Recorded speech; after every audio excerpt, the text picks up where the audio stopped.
Okay, thank you all for joining. Welcome all our viewers, listeners. Tonight we are learning Leilu Nishmat Rabbi Avram ben Chaim Yehuda and Rabbi Cheskel ben Avraham. So I want to, the past many classes, I believe since the war broke out in Israel, we've been speaking very heavily on the war. And we would, tonight we are not focusing heavily on the current events. Obviously, it's going to be a topic that's related to the current events, and we will be speaking about things that are that lessons that you can learn. But we're not going to bring about so much of the current events. Maybe we'll see how things proceed. So, hold on one second, guys. People were asking where were the helicopters? How come the IDF wasn't there? And they couldn't come because there were bombs flying on the entire area. And when everybody thinking where's the IDF, this person was telling me, he says, you know what was happening? He says they were nervous. They were they didn't know what was going on. There are thousands of terrorists that came in. They made checkpoints in different parts of the land of Israel, in Eretz Yisrael, because they were like, at some point they were like, okay, maybe Hamas is gonna take over this part of land, so let's save this part of Israel. They had checkpoints throughout the entire thing, and then people asking just bomb the entire place. Do you realize, I didn't even know this, that the terrorists, they were holding hostages in Israel, in their apartment. These people, they couldn't, it was such a difficult situation. How do you go and you attack someone that's literally speaking to you in Hebrew and telling you where to go? And, you have the Israeli people, the Israeli civilians, they have weapons, they're fighting. You have the Hamas terrorists that are speaking Hebrew, they're fighting. The Hamas terrorists are telling you where to go and say, oh, there's a terrorist attack over here in perfect Hebrew. The Israelis are telling you that there's a terrorist attack over here in perfect Hebrew. So what are you supposed to, where do you go in this situation? So you send in forces, and then you can't just blow up a house. You can't just go and attack a certain, place, because there are Israeli people sitting inside over there, and the terrorists are holding hostages in Israeli territory, in the kibbutzim, in their homes. So how are you supposed to navigate the whole situation? And it took a long time to diffuse. So when everybody's giving all these conspiracy theories, and yes, okay, maybe some of them are correct. Maybe some of them, they do need to answer for certain things. How did they not know about it? They knew about it. They didn't do anything about it. And by the way, the fact that they knew about it, he was telling me that the IDF chief or whatever, someone up there says, Hamas, again, I hope that it's okay that I'm saying this stuff. I really should have asked it. He says, that Hamas was literally practicing twice a week for years, the same drill. Everything that they were doing, they did on October 7th. They practiced it right by the wall. They came around. They did everything for many years. They were doing it. So the IDF, they saw everything. They saw this. They were like, yeah, okay, whatever. They're doing whatever they're doing. They're continuing their practice, whatever they're doing. They're just like, okay, leave them. They didn't even think of it as that they're actually going to pull through with it. They're playing their games, or they're playing make believe, and they're practicing. They never would have thought that they would have actually pushed through with it. So, I mean, there was stuff upon stuff, information that, when you hear all these conspiracy theories, that it was Israel, and it was, complete and utter nonsense. And it's coming from sometimes, complete false sheker that doesn't help anything. Now, one thing definitely HaKadosh Baruch Hu showed us, that we don't rely on the IDF. As grateful as we are for the IDF, we have to rely on HaKadosh Baruch Hu. But to start pointing fingers and saying, that's wrong. And that's lesson number one. Lesson number one, it's wrong to start pointing fingers. And we point fingers. We point fingers in our service of HaKadosh Baruch Hu, service of God. We point fingers in our relationships with our spouse, with our friends, with our families. We point fingers in politics. Who is going to be held responsible? Who is going to be at fault for this, right? Many people, all their focus on, who's going to pay for this? Netanyahu is going to resign. He's going to resign. Who is going to take fault, for this? The head of the chief of the IDF. Who is going to be the one that's going to take? And we're looking where to point the fingers. Stop spending time pointing fingers and start pointing in the Tehillim. That's what's going to help more. Stop pointing fingers at other people and start working on a solution. Pointing fingers is not going to help. Saying one parak of Tehillim is worth more than all the comments that you'll put on social media defending Israel. Guaranteed, what you need to do, the best thing for you to do, is say a kapitel Tehillim. So we point fingers and we focus on the wrong things. And we focus on the different aspects of things, because the Satan is getting us right where he wants us. We are so focused in one area that we tend to forget all the other areas. And you want a solution? A solution is say a kapitel Tehillim. Daven. Increase in something, learn more, do more, tznius, something that you can do. That's going to help a lot more than reading through all the news and then going and making sure you write all your comments because show Israel support for the America from Israel support. Do me a favor, guaranteed, take it to the bank. A kapitel Tehillim will help a lot more than everything like that. So this is the lesson that we learned from Yosef Atzeres. Why and how things happen and why and who is to blame? We don't know. Egla Rufa, we're not sure. Yosef is telling, don't delve into this. He tells the brothers, don't learn into this halacha. Whatever it is, it was meant to be. I was meant to come in this particular way. Don't delve into the halacha, this particular halacha. And that is what we need to focus. Stop pointing fingers on all the conspiracy theories and who is the one that's going to be at fault for this. And stop. All that is utter nonsense, utter garbage. Is not going to help one bit. And that's lesson number one. Lesson number one is not just, by the way, for this. It's a lesson for life.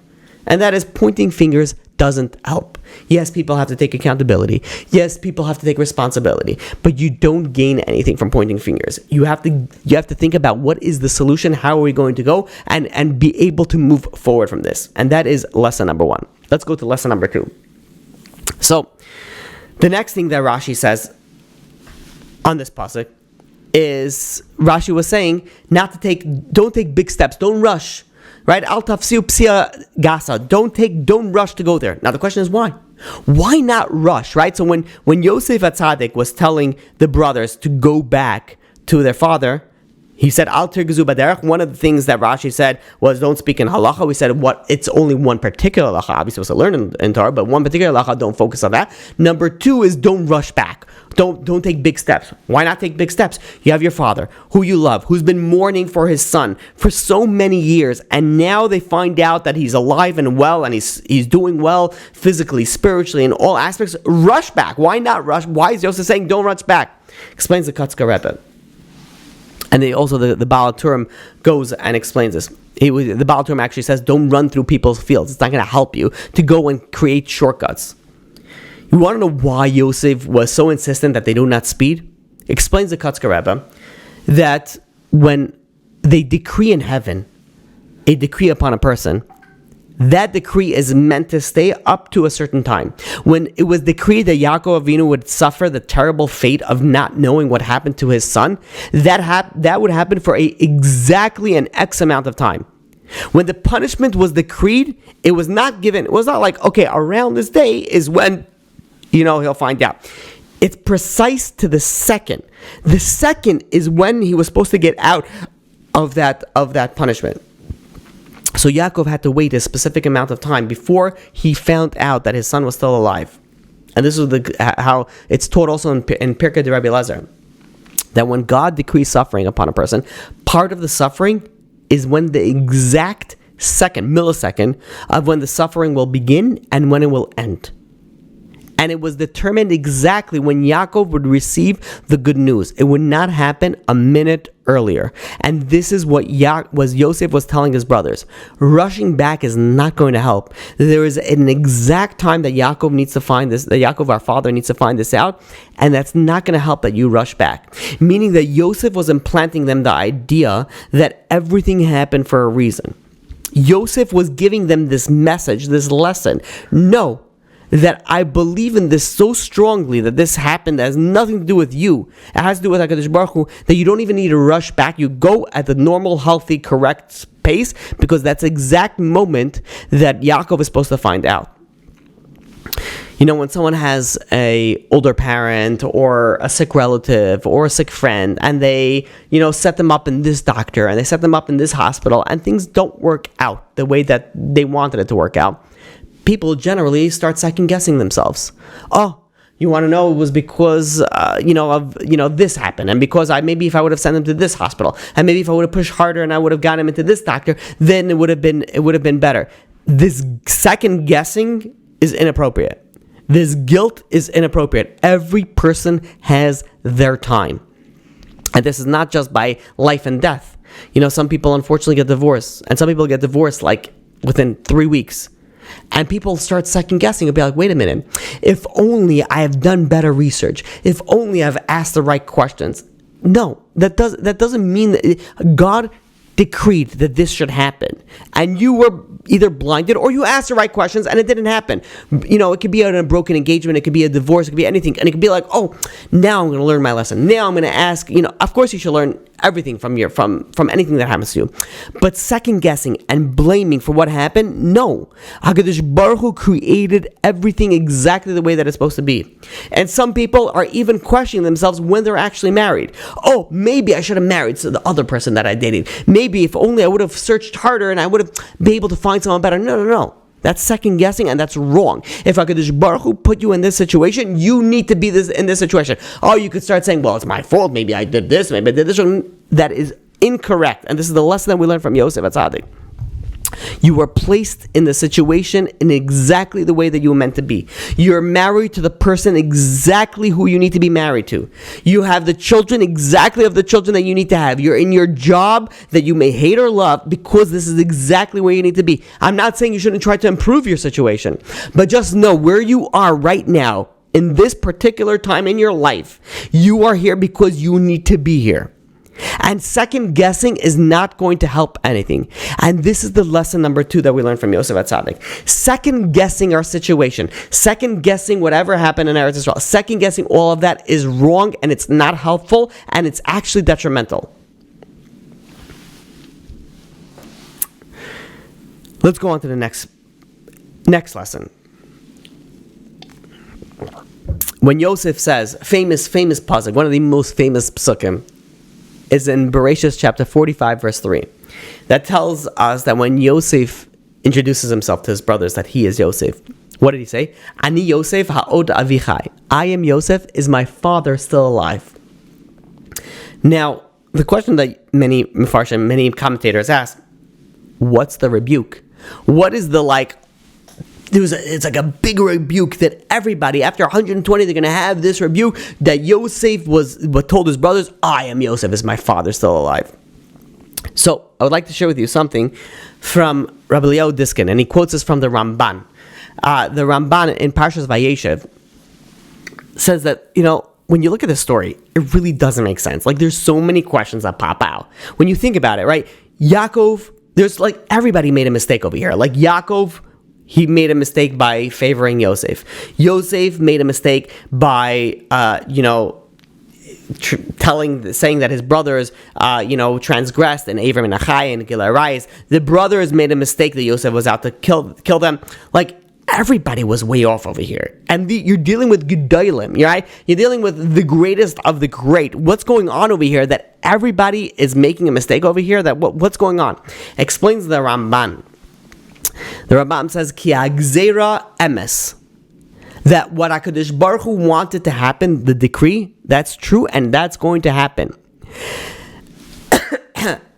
That hacharitzus sheker, and all the efforts that everybody made to whatever, it's sheker, it's false, it's not going to account for anything. Whatever God wants to happen, that's what the Ramban ends is, Va'atzas Hashem hisakom. Whatever HaKadosh Baruch Hu wants, it's going to happen. Meaning that there was a decree. And then people could try to manipulate or change that decree, but at the end of the day, whatever God wanted, Va'atzas Hashem hisakom, that's what's going to happen. Yaakov told Yosef, go find your brothers.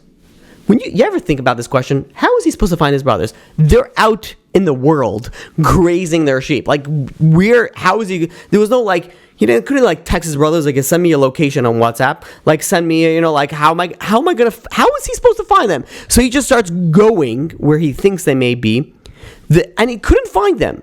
The simplest solution would have been, go home, be like, I checked, I couldn't find them. Told his father, I couldn't find them. The story would have ended there. There was no sale of, there was no, that's it. Yosef would have just been another Shevet like everybody else. But what happened is that Yosef encountered a person. This person was not a person. We know that person was a malach, an angel. And the angel goes over to Yosef and says, what you doing? What you looking for? And he says, I'm looking for my brother. So he says, oh, your brother's right over here. He guides the question is, why? Why did God send them to his brother? Like, there was so much bad that's going to come. They're going to go, sell him. They're going to go kill him. They're going to go throw him into the prison. He was going to go to the worst place. Why did God allow this? And the answer is because HaKadosh Baruch Hu made a decree. And you could try to manipulate it. You could try, but it's going to happen. Like, HaKadosh Baruch Hu sent the angel. HaKadosh Baruch Hu orchestrated that this is what is supposed to happen. Yosef is supposed to go and find this angel. He's going to find the brothers. By hook or by crook, because this is the sequence of events that need to happen. And when Yosef says the words, Ani Yosef, you want to know what the rebuke was?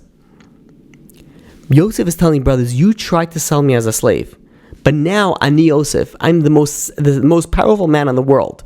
What happened to your plans? What happened to all your efforts that I deserve death and I deserve to be sold? And it was all for nothing, because this was nothing to do with you. It was all orchestrated by HaKadosh Baruch Hu. And this is the rebuke that we're going to get after 120. After 120, we're going to get up to Shemayim. And you know what's going to happen? We all say the right things, right? We know what to say. Like Rosh Hashanah, you're decreed how much money you're going to make, who you're going to marry, how many children you're going to have. Like, everything is decreed on Rosh Hashanah. But what happens if something comes across your way that's not 100% legal? Yeah, let's say you can make another 50 grand, but it's not 100% legal. So I gotta lose this opportunity. It's 100. We start making answers, for that. But the question is, do you believe that everything was decreed on Rosh Hashanah or not? Because if you do, then you're like, I'm never even going to touch something that is questionable. I'm not going to, there are so many things that happen in our life that we question, that if we really believed that everything is decreed on Rosh Hashanah, our entire life would be different. Do you realize that if someone affects you, if someone hurts you, and you realize, okay, wait a minute, this was decreed on Rosh Hashanah, so you're not going to blame the other person. Meaning that this idea can change your life. If you really believed that everything is decreed on Rosh Hashanah, you will never get angry. It's easier said than done, but you will never get upset. Because it was decreed by Rosh Hashanah. It has nothing to do with this person. It has nothing to do with that. It's all from God. If you made money, you lost money. You married somebody, you didn't marry somebody. You got on a date, you got divorced, you got a broken engagement. Whatever it was, if you really believe that everything is decreed in Rosh Hashanah, it makes everything so different. So we all say it. Yeah, of course, everything. It's easy thing to say. Everything, was decreed on Rosh Hashanah. But the question that you need to ask, and this is lesson number 3, is, do you believe in what you say? We all say it. Do you believe in it? That's the question. We daven, we have Emunah, we have bitachon, we do all the right things, right? We do everything right. We're so great people. But do we really believe in everything that we do? Do we really have that? That's the lesson that Yosef believed this to his core.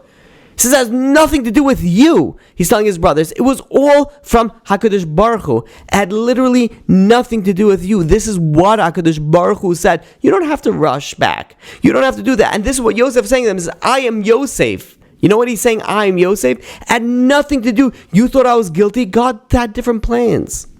It had nothing to do. And this is lesson number 3. Lesson number 3 is, do you believe in what you say? And how do we know, by the way, how do we really know that Yosef really believed in this? He really felt this. You know what happened when Yosef was, I'm using air quotes, captured by his brothers? He begged them. He pleaded with them. He says, please have mercy on me. Don't throw me to the pit. Don't sell me. And he really tried to get out of it. But what happened once he was sold? Once he was transferred to the merchants? Not a word, not a peep, not nothing. He didn't complain one iota. He didn't go and start telling the merchants, hey, listen, I have a very wealthy father, very successful father, Yaakov Avinu. If you bring me back to them, he'll pay you 10 times the amount. He didn't try to get it. The second that he was sold, he was quiet. And he was calm and he was happy. And how do we know that he was happy? We know because Yosef was able to realize what the merchants that he was sold to were selling. We know back then the Arab merchants, they were selling, petrol, things that really smell. But this particular merchant that he was sold to was selling spices. I don't know if you've ever been to the shuk. If you pass by in Eretz Yisrael, if you pass by the part where they sell the different spices, oh, it smells like heaven. It's unbelievable. Like Yosef was captured. He was sold to the enemy, and he was sitting in the wagon. And instead of like bemoaning his faith, he was like, oh, wait a minute. He was so calm that he was able to smell of what they were. He was able to look at the scenery. He was like, oh, yeah, it's a nice day. If somebody is anxious, if somebody's nervous, they're not going to notice what happens. They're in a panic mode. What happens when you have a panic attack? You don't see the peripheral. You have tunnel vision. You have narrow vision. You can't see anything else. When you're anxious, when you're depressed, you don't see the full picture. You just see one part. Yosef, the proof that Yosef accepted this 100%, he believed in what he said, is that the second that he was sold, he was able to notice where he was who he was sold to as a slave. He's like, oh, this smells great. This smells nice. He was relaxed. He was calm. He was composed, and he was able to, take in the scenery. He was able to do all these things because he was relaxed, because he was at peace of what happened. So this is lesson number 4. And lesson number 4 we learned from Yosef is really part of lesson number 3. Because lesson number 3 is, do you believe in what you say? And you want to know, how do you really know if you believe in what you say? Because if you believe in what you say, you act differently. You act differently. So the question is, if you're acting differently, if something happens and you're acting differently than the way that you maybe would have acted a different year, or maybe somebody else would, then that means that you believe in what you say. If you really believe that everything happens on Rosh Hashanah, then you'll act differently throughout the entire year. Yosef acted differently. And this is lesson number 4. If you really believe in what you've been saying and what you've been preaching and what you've been talking about and what you've been thinking about and what you've been listening about since you're a little kid or whenever you became a Baal Tshuva, then you can say, okay, if I believe in it, I'm acting differently. I'm changing the way that I'm acting. And this is what Yosef believed in his darkest times. He believed that everything is from Hashem. And so do we in our darkest time. We need to learn from Yosef. And maybe this is why and this is the reason why I felt it was appropriate to connect this to what happened on October 7th. You want to know how you could really believe and how you could act differently? When you know what happened on Shemini Atzeres, what happened on Simchas Torah, what happened on October 7th, you want to know how you're supposed to relate to that? If you really believe that everything was decreed on Rosh Hashanah, if you believe like Yosef believed, then you act differently. You focus differently. Your reactions are very, very different. And to each their own. Each person can take this lesson differently in how they're supposed to react and how they have been reacting. If it's Tehillim, then it's good. If it's posting on social media, then it's bad. And by the way, this is not a lesson just for October 7th. This is a lesson for our life. Is there a lesson for our relationships? Is there a lesson for how we react to certain things, how we treat other people, how we relate to HaKadosh Baruch Hu, how we listen to the Torah mitzvahs? This is a lesson for everything, because if we believe in something, we're supposed to act a certain way. And this is when Yosef HaTzadik revealed his identity to his brothers. They couldn't answer. But, Yosef told him, I am Yosef. They couldn't respond to him. Explains Rav Pam. This is, what do you mean that they couldn't, what's the lesson that we take and we learn from this? We tend to judge so many people. We judge rabbis, we judge speakers, we judge friends, we judge family, we judge neighbors, we judging galore, right? We may not think that we're judging them, but subconsciously we're constantly judging. Explains Rav Pam. The brothers judged Yosef. They judged Yosef that he was a wicked person, and he wanted to harm all the brothers, and he hated all the brothers. But all of a sudden they realized, wait a minute, if Yosef HaTzadik was sitting in front of us, he's righteous. That means that we were wrong all those years. The brothers all of a sudden realized they blew it. You know what the biggest thing that comes up after 120, you get up over there and just the Medrash says, just like the Yosef told his brothers, Ani Yosef, Ha'od Avichai, and the brothers didn't have anything to answer. We're going to come up to heaven and HaKadosh Baruch Hu says, I am God, and we're not going to be able to answer. You want to know, explains Rav Pam, you want to hear a lesson out of this? This is because we're always evaluating people. We're always judging people, and we say, this person is not good, and this person is a nothing. And this person is and we get up to the world of truth, we see this person is a righteous person, and this person is a righteous person, and we'll be like, wait a minute, so that means we judge this person completely wrong, and that is the greatest mussar, that when we come up to after 120, be like, we did it all wrong. We were so wrong about so many people. And this is lesson number 5. Lesson number 5 is we have to be careful how we evaluate people. If you're evaluating somebody negatively and you're wrong, you are in trouble. You're going to be in trouble. It's going to be bad. And by the way, it also works in the positive. And I can tell you, from a speaker perspective, I get requests all the time, Baruch Hashem, I'm not complaining, that, can you speak for this, can you make a pre-recording for this, can you write for this, can you do that, and a particular project. And I really try to help as much as I can, anything that I'm able to do. And when I get requests, I really do try to follow through with it. Not always do I get to, but I really do try to. But many times, and a majority of times, people start a project and they don't pull through with it. I'll give you an example. I could create a whole speech and end up the whole thing just falls apart. I could create a whole thing and, whatever it is, I spend a lot of time helping, whatever it is, and it just falls down. But other times, I help, whatever it is, and it blows up. And it, becomes, huge.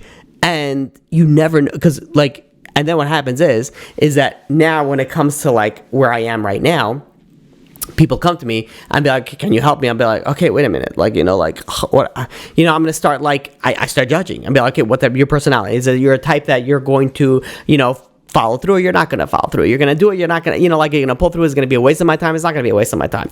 And really, I've learned this lesson many times that it's wrong, because times where I thought that people would fail succeeded tremendously. And times where I was like, okay, this is a good idea. I don't know how it's going to happen, but I really believe in this idea, and it blows up. And I'll give you an example, daily giving is an example. Daily giving, when it came out, when, it's, my cousin Shlomo Wrestler is very involved in it, and, one of the other founders is Dr. Jonathan Doneth, which I became very close to over the years. When this came out, I wasn't sure how it was going to blow up, but I thought the idea was a phenomenal idea. It's an amazing idea. So okay, I want to be a part of it. Whether it goes or not, I didn't know. It blew up, and it's blowing up. When I joined, there was less than $300 a day being given to tzedakah. That means that you had less than 300 people, giving $1 a day. Small little thing that started. Now you have over $18,000 a day giving to so many different tzedakahs. 18,000, you know how many millions of dollars that adds up to? So much, you get part of something. When I remember when I first found Torah Anytime, I was like, this is amazing. This is back in the original website, and I thought it was great. I reached out to them. I'm like, I want to be a part of it. I want to be helped. This is before I became a speaker, on Torah Anytime. I'm like, I want to be involved in it because I saw the potential. Did I know what it was going to become? Absolutely not. I did, it could have just stayed where it was. It became, the way the Torah Anytime started, it was they had to go and try to find people. Do you mind? Can we record you so we could put you online? And people were like, nah, not interested. No, or maybe yeah, maybe not. People were like, I don't know about it. They have some random person coming here, recording the Torah classes, posting online. What's going to happen with him? And many people were like, okay, maybe yeah, maybe no. Now Torah Anytime has over 1,000 people that are waiting to get onto Torah Anytime. It blew up. You have all these organizations that you don't know how they're going to start. And we evaluate. When someone calls you up and says, okay, I need help with this and this and that. And you're like, okay, again, majority of the organizations, or the majority of the class, they don't blow up. But every so often you have something that blows up, and you definitely want to be a part of that. So the lesson that I learned, and this is through, my, past, I give you, the Indisputable Truth, another book that came out by amazing people, a proof that when he first reached out to me, it's anonymous, the author, so I'm not going to say his name, but when he first reached out to me after I gave the whole divinity series, Proving God, of course I was helping whatever it is that I could help, but I never thought it was going to blow up to be what it came, and Baruch Hashem that it did. So the lesson that HaKadosh Baruch Hu was teaching me again and again is you can't judge people. You don't know what's going to be successful and what's not going to be successful. This is in the positive. Of course, in the negative, it's completely different. But just in the positive, you never know what's going to be so great, and that's why you have to take every opportunity that comes to you. You have to really capitalize on it, because you never know what's going to happen. You never know how it's gonna how it's going to blow up and what's going to blow up. And this is such a powerful lesson that we come up after 120, and HaKadosh Baruch Hu says, I send you so many opportunities. I send you opportunities to make money. I send you opportunities to grow spiritually, and you didn't take it. You want to know why? Because he said, no, it's another one. It's another, narishkeit, another this. Nothing's going to happen for me. We have to learn how to capitalize on our time and our opportunities and things that come up across us, and that's in the positive. We have to be so careful how we go and we judge other people in the negative. You judge somebody in the negative, say, oh, this, and I can tell you, people say that about me. You know how many people that, I've spoken to, they even told me this. They're like, okay, when I first started listening to you, I thought, you're a guy, young guy, don't you know what you're saying? Like you scream a lot. Like if I say something, like they weren't so like, but then after a while they started listening and they were like, okay, it's actually really interesting. Let me, continue. And some of them became very close. I became very close to them throughout the entire the years, because initially you see something, you judge. You judge subconsciously, and we never know on how far it could fall and how far we could be wrong, and that is the judgment after 120. After 120, HaKadosh Baruch Hu is going to say, wait a minute, you judged all these people, just like the brothers judged Yosef, and look what happened. You were wrong. You were so wrong, and you missed out on so many opportunities in life because of that. So these are the 5 lessons. These are the 5 lessons I want to take away. So let me do a quick recap, and then we'll open up the questions. So we started off with saying, why is it that specifically on Shemini Atzeres? Why out of all the days that we're so connected, the day that that there's such a connection of love between HaKadosh Baruch Hu and the Jewish people? And the answer that I want to give is that HaKadosh Baruch Hu was showing us that bad times are coming. And hopefully, Hashem, this is all behind us. But bad times are coming. But just know that I'm doing this out of love. And why is it so important to know that it came out of love? Because we're able to respond to that. This is the worst since the Holocaust. We're able to respond to that appropriately by realizing that it comes from a place of love. So what's coming from a place of love? We realize that, wait a minute, this is coming from HaKadosh Baruch Hu. This is the Emunah aspect of realizing this is from God. This is from HaKadosh Baruch Hu. We know that lesson number 1 is it doesn't pay to point fingers. Point fingers doesn't help anything. You want to know what you need to do? You need to turn to HaKadosh Baruch Hu. That's what you need to do. That's lesson number 1. Lesson number 2 is second guessing. Stop second guessing. If you are in your situation where you are, this is a second guessing about what happened, October 7th. Who's at fault? And there's to each have their own, but really more importantly is in your own life. How much are you second guessing? Who I married, who I broke off the engagement, who I got divorced, there's so many things that are coming up, and you have to realize that HaKadosh Baruch Hu set you up in this particular situation. Lesson number 3 is we said regarding Yosef HaTzadik. Yosef HaTzadik, and you have to believe in what you say. We all say we believe in HaKadosh Baruch Hu. We believe that everything happened in Rosh Hashanah. We believed in that. And just like, how you could tell the difference? That's lesson number 4. And lesson number 4, if you really believe in what you say, you act differently. And that's what Yosef represented. Yosef, even when the time came that his brothers came and they realized that, Yosef could have really just milked it out. He could have been like, look, you see, I'm right and you are wrong. Yosef didn't say any of that. He acted differently because this is what he believed. He never had a bad feeling against the brothers. So this is from HaKadosh Baruch Hu. And if this is from HaKadosh Baruch Hu, there's no anger. There's only love. There's nothing to do with you. It's all from HaKadosh Baruch Hu. And the final lesson we learned from Yosef HaTzadik is you have to be careful how you evaluate people.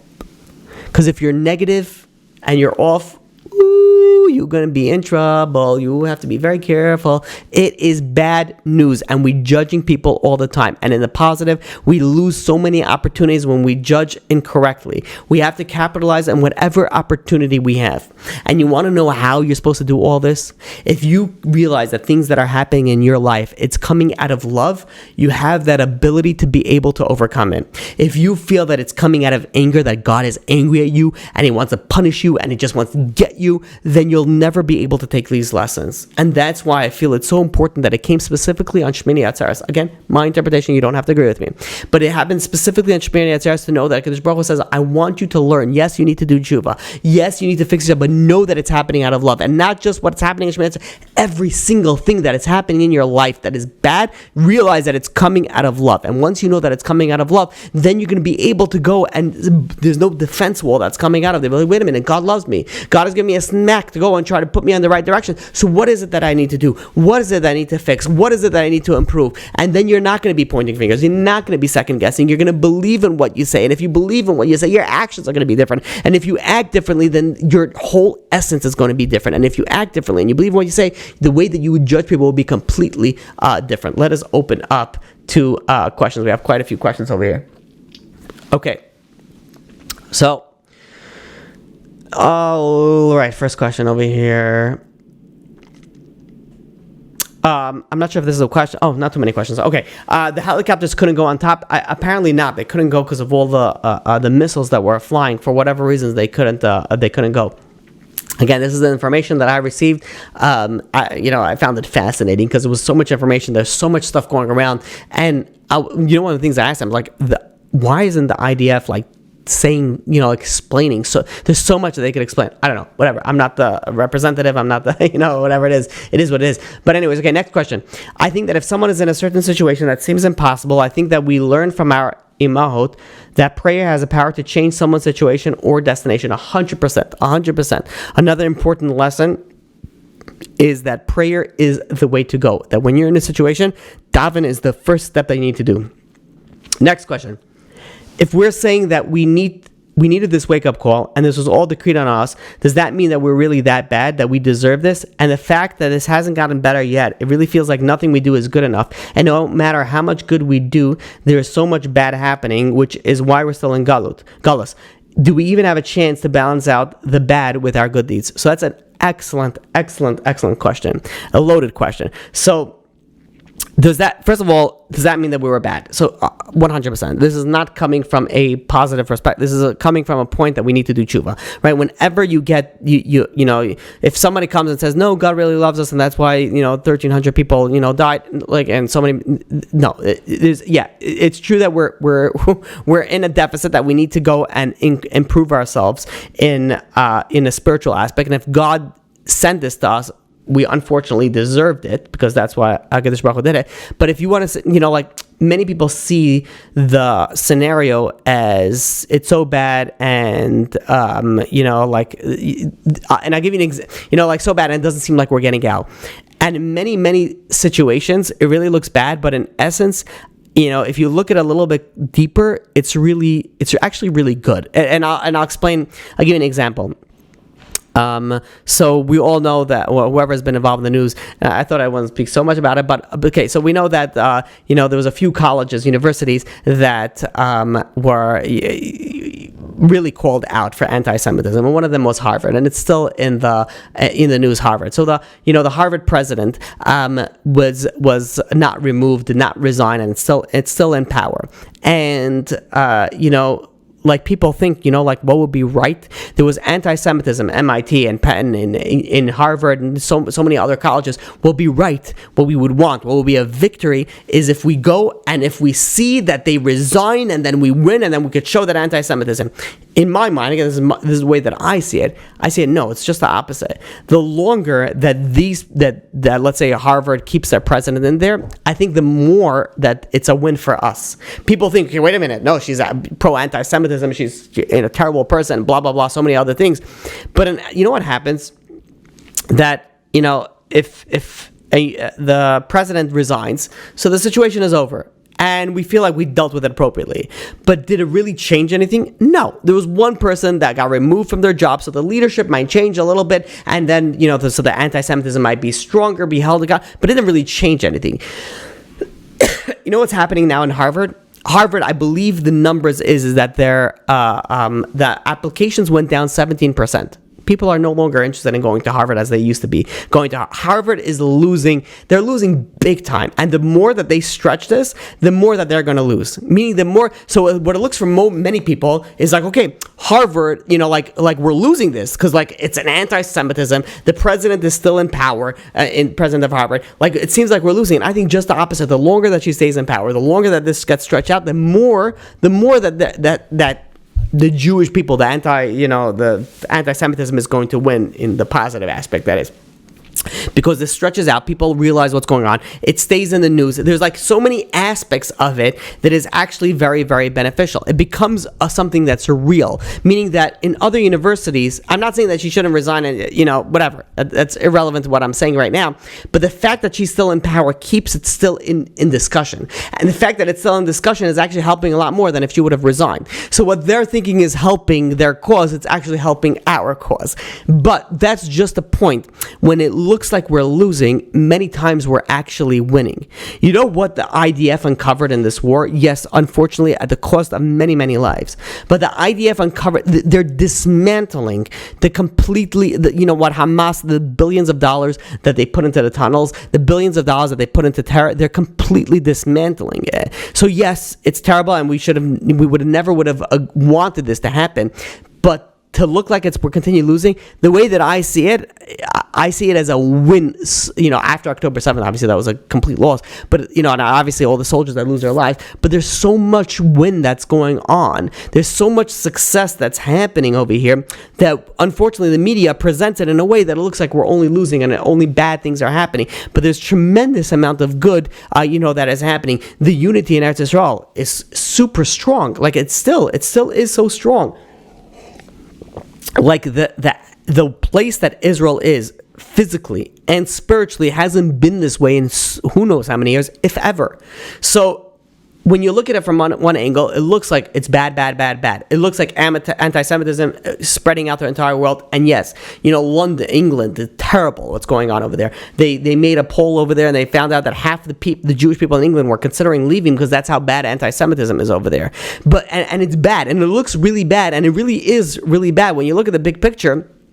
Though, it's pushing everybody to Eretz Yisrael. There's so many layers. When we look at something, there's so many layers that we have to uncover to really see what is bad and what is good, as we have no idea. And this is, in essence, exactly what Yosef HaTzadik was telling Yaakov Avinu. He was telling Yaakov Avinu, Loi nada, it's Egla Rufa. We don't know. We see what's happening and it looks bad, but really, in essence, it's so good, we don't know. We're only going to see after 120, after, HaKadosh Baruch Hu says, I am God, just like Yosef says, Ani Yosef. Only then we'll be able to see the good.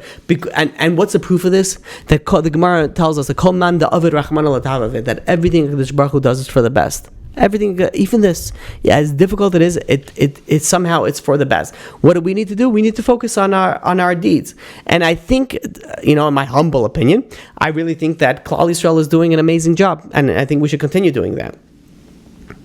Okay. Next question. Last two questions, and we'll end up with a kapitel Tehillim, which I forgot to say. How do we bring this from a logical standpoint to an emotional standpoint? That's a tough question, because that's something that each one has to. So the question is as follows. So logically, we could say, okay, we believe everything's from God, and logically we say, but how do we turn that into emotion? How do we turn that into actual emotion? I think the simplest way is to start small. It's very hard to say, when, something bad happens, to say this is from God. But when you start small and you stub your toe and you do this, it becomes a little bit easier, and you start, ingraining it in your conscience. You start ingraining it in who you are, that this too is for the best, and then it builds up into the larger. So then you basically, how do you switch something from the logical standpoint to the emotional standpoint? You start small and then you go work big. Next question. Sometimes it feels that we truly believe this in our minds, but our bodies can tense up and feel anxious. So apparently we're either not truly believing this, or maybe it's coming from our subconscious. How we dig deep down and really work on ourselves physically to act appropriately and feel calm. So this is a similar question and a little bit of a different angle. And I think this is a question of how to work on Emunah. So the way that you work on Emunah is you work on the positive. When you see HaKadosh Baruch Hu in the positive and everything, the more that you implement this in your life, then you can build it up for the more tragic, more serious things. So it's normal to be anxious. It's normal to have these emotions. way to work on yourself is to start on other aspects in your life. So you're driving on the road, you realize that HaKadosh Baruch Hu set everything up, the person in front of you, the person behind you, like when you realize that everything is God, when you look at a leaf falling and you realize that is HaKadosh Baruch Hu, exactly where the leaf is going to fall, so you're implementing that in your mind. So you start small in the same answer as the previous one, and you work bigger. Next, I was wondering why so many young people died. Also, the young soldiers, what's the message that Hashem is telling us, and what we should do about it? It's a great question. If you want to know what I feel, that message for that is HaKadosh Baruch Hu is showing us life is short. Life is short, and we have to make the best of it. We really have to make the best of the situation that we have and the life that we have, and we can't take anything for granted. The fact that we're still around over here, we have to be thankful to HaKadosh Baruch Hu. We have to say, thank you, HaKadosh Baruch Hu, that you put me in this earth for X amount of years, or however old you are. Okay, that was the last Tehillim. We'll say one chapter of Tehillim, and then we'll end off. Again, this is something that everybody should say. We're saying for all the soldiers in Eretz Yisrael and all the people that are in captivity, and anybody that needs a Yeshua. We'll say Kapitel Kaf Lamed, that's chapter 130. And you can say along. You should say along. Shir Malais Mima Makim Karasicha Adonai Adonai Shema Bekaili Tiana Aznecha Kashuv Vaisa Kol Tachanunai Im Avoinais Tish Maria Adonai Mi Amaid Ki Imcha Slicha Leman Tivarei Kivisi Adonai Kivsa Nafshi Vilidvarai Chalti Nafshi La Adonai Mishaimim La Biker Shaimim La Biker Yachal Yisrael El Adonai Kim Adonai Yachesed Varbei Maifedus V'hu Yiftas Yisrael Mikol Lavanesav Achenu Kol Beis Yisrael Hanesunim Batzara Vashevya Ha'imdim Bein Bayam Uvein Bayabasha Hamakam Yirachim Aleim V'Yatziam Mitzara L'Rvacha Ma'fela Li'ara Mishibud L'Geula Hashta Bagala V'Zman Kariv and Amar Amen. Thank you all for joining, and in Meretz Hashem, we should see Mashiach b'mehera b'yameinu, and this war should end, and we should internalize all the lessons that we need to learn quickly, easily, and without any difficulty.